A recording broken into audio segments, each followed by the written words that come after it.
when you twist your ankle, it almost always goes this way.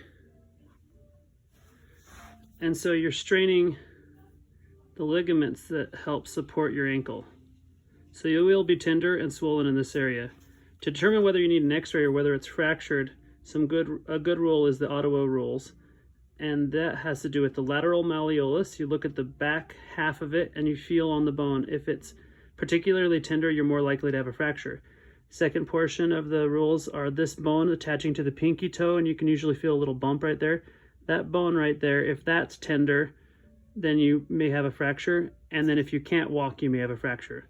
So you're unlikely to have a fracture if you have no pain here, and you can walk.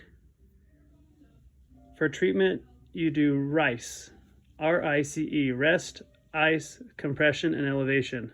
So you rest it, you don't walk on it as much, but you don't avoid completely.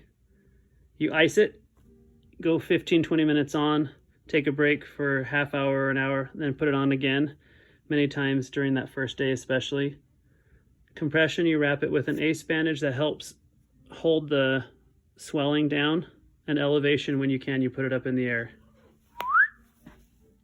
When it gets better, a simple exercise you can do when you lay down at night is to hold your foot in the air. This is maybe a couple days afterwards. You go alphabet A, B in capital letters, all the way through once or twice.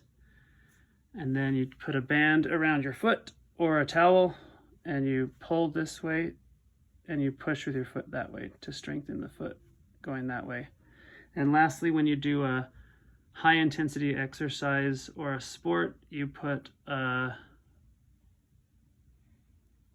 ankle brace on that prevents the rolling. You can buy those at health stores, but you only wear those during the high intensity sports and not during your daily activities.